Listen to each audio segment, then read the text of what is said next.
Hi, I'm Rusi with Ninja Green in Los Angeles, and today I'm going to show you how to repair a broken irrigation line. If you have an irrigation line in your yard that's broken, you'll see a lot of water gushing out.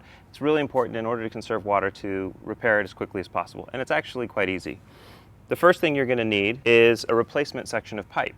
So the first thing is to make sure that you have the right size. There's a couple different sizes, so you'll want to match it up once you go to the hardware store. Once you have your replacement section, you're going to need to connect it to the old line, the existing line. So you're going to have a connector on each end. These are just sleeve connectors that just slip out on either end. The next thing you're going to need is some pipe cement to glue those on. And the other important but optional part is pipe cutters.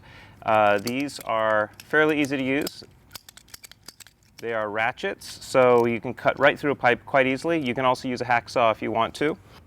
Once you have your broken part, you're going to want to make sure that you get the right size. There are a couple of different size pipes. You have 3/4 inch, so that's not going to fit.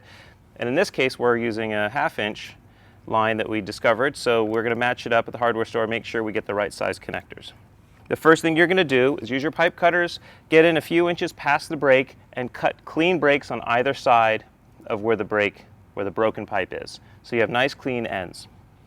You want to make sure you have a paper towel handy. You want to wipe the ends clean before you glue them. Make sure it's all clean both on the inside and the outside so the glue will hold. You may want to actually turn the water on just a little bit to flush any dirt that's inside the pipe out.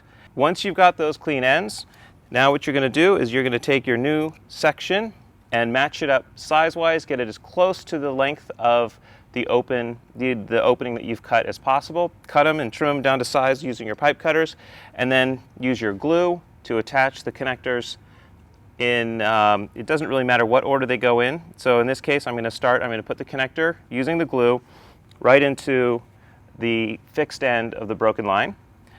Once we've glued that, we're going to attach the new section, the new part that we've bought, attached another connector to that, and we're going to glue all the pieces together. So one thing you want to make sure is once you've attached the sleeve connector to the new part, you want to match up the two ends just really as closely as possible. If you've got a little bit too much, use your pipe cutters again to trim it right down to size. Then you're going to put the glue in, and don't forget that the glue can get a little messy, so you want to have a paper towel on hand. And the very last section is the hardest of all. Is you have to bend the pipe up, slide the pieces into place on that last connection, and then as you push it back down, it's going to should slide and fit snugly right in there. The glue sticks immediately. As soon as you put it in, you want to put it in snug and fast, because once you put that glue, put the connector on and it's been glued, you're not going to be able to get it back off again. So once you're ready, move very quickly. If you need to practice it a few times without glue just to make sure it all fits right, that's not a bad idea. One thing that I would caution you against is don't turn on the water right away. Wait a few minutes. At best, you want to leave it for 24 hours. Don't fill it in just yet. After 24 hours has elapsed, the next step would be go ahead and I would suggest testing it, turning it on, making sure it doesn't leak before you bury it back up. I'm Rusi with Ninja Green, and that's how you repair a broken irrigation line.